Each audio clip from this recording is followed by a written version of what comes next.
How to change how long Windows waits before closing apps at shutdown or restart.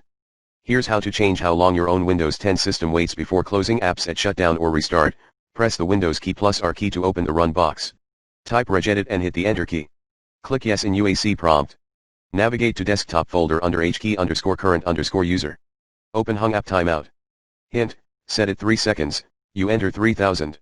Set a value in milliseconds. Click OK and close registry editor.